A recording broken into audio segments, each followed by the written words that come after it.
Okay, all right. Let's just get into it. Let's just get into it. Well, the reason I'm saying that is because I've started this video maybe like 20 times and something just keeps happening. And usually it's me that I don't know, I stumble on my words, or there's like a gap where I'm trying to think of something and I like leave a space of like 10 seconds where I'm just like staring. And I just stop the video. So whatever happens right now, this is the last one, final take, let's go. Thank you to everyone who watched my last video. This is the beginning of something pretty exciting. And thank you to my first commenter and my first subscriber. See, just then, like a door just opened in my house. Thank you to my first commenter, my first subscriber. You guys are special because you guys are my firsts. And you always remember your firsts. Okay. What are we going to talk about? Bubbles. Bubbles. I remember a few months ago, there were all these videos in the Pokemon world about, is the Pokemon market in a bubble? Are we in a bubble? Thumbnails of bubbles, titles with bubbles, Bubble Mew, right? What happened to all those videos? You don't really see them anymore. We're gonna restart the trend of the bubble talk. So, bubble talk. Are we in a bubble? Is Pokemon a bubble? I think we'll call it that. Is Pokemon a bubble? Is the Pokemon market in a bubble? Something like that. The answer to the question, is the Pokemon market in a bubble, is this. No. No, it is not in a bubble. It is a bubble. It is a bubble. The Pokemon market is a bubble. It is not in a bubble. The Pokemon market is a bubble. And I think it always will be a bubble. And it always has really been a bubble. Because when you really break it down, I don't quite remember the dictionary definition of what a bubble is in financial markets. But from what I understand, a bubble is when a market or an asset is pumped up due to speculation and not due to any underlying value or intrinsic value of the asset. And sounds like a lot like Pokemon to me. I don't know about you guys, but Pokemon cards don't really have a value in the real world. They don't really have a use case in the real world. Can you think of any? The only one I can think of is that you can play the Pokemon card game with the cards, but 95% of people that I meet do not play the card game. Not even people that I meet, people in the hobby, people who are involved in the hobby, 95% of them just collect the cards. They don't play the game. So if all that is happening is that people are buying these cards and trading them and trading up and trading down and, trading for this, is all of this just because we like the look of the cards and they're fancy, they're shiny? Is that it?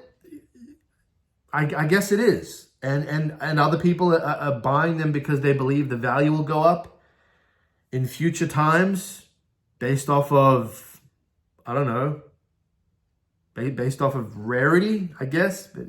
The card becomes rare.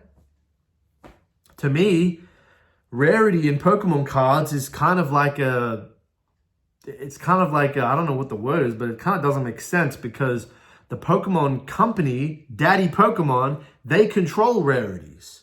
So it's not like real rarity, like gold is rare, it's a controlled rarity. And it's not a set rarity, it's a liquid rarity, meaning if Pokemon really want to, they can decide to kind of tinker with the rarities on cards. I haven't seen any evidence for this, but it's quite possible that rarities on a first print run of a Pokemon card set could be different to later print runs. That's me speculating. I don't think that's actually happened. Unless you want to count Fusion Strike cards being stolen off the printer, but that's another topic for another video. But I'm just saying what what Pokemon could do potentially, hypothetically. So Pokemon cards as a market, a Pokemon card in itself as an asset, there's nothing really there, really. I mean, two major things I think are propping up the market, right, of Pokemon cards. One is that there's a genuine love for the IP, and it is a brilliant IP. Believe me, I love Pokemon. I love the Pokemon IP as much as the next person. Probably, I'm a big fan. I would say I'm a huge fan of the IP. Absolutely love it. It gives people some kind of form of escape, gives them some kind of, fantasy. It gives people this universe that they can engage in and get lost in. And it gives people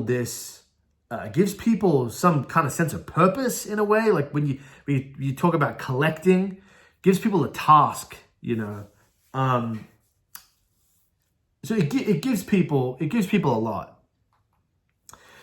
And I think it's beautiful. And I think you genuinely have people that are into Pokemon cards for that collecting, that collecting aspect.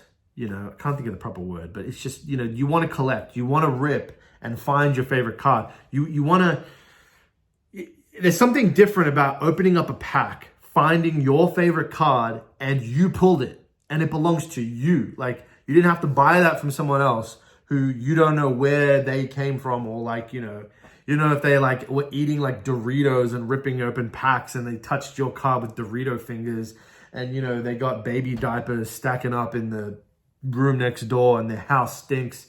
I don't know, I'm just making up stuff, but you didn't buy it from that dude. I hope I'm not that dude. But you pulled it and it's your card. That really gives people a sense of pride and ownership on what they have. And I think that's one side of it. While that is fair and that does happen, it's fickle because people tend to engage in the hobby when they want to and disengage when they want to. And that's majority of people in this hobby, is they're really into it and it's great and cool. Yeah, they'll go to card shows, they'll buy cards, they'll trade cards, but they'll also be like, you know what, I might dip. I might still be involved in Pokemon, but I'm just going to play the games. I'm going to shiny hunt for a year and see if I can, find my favorite shiny. So it has a fickle nature. It's not extremely consistent to always be there. And then the other side of it is the second group of people are people trying to make money off Pokemon.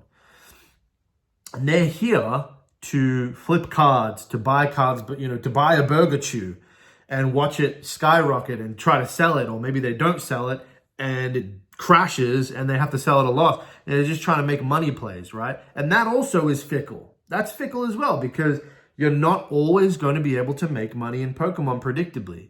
You're not always going to be able to make money on waiting at a vending machine and buying the products and then just flipping them. That's not always going to happen.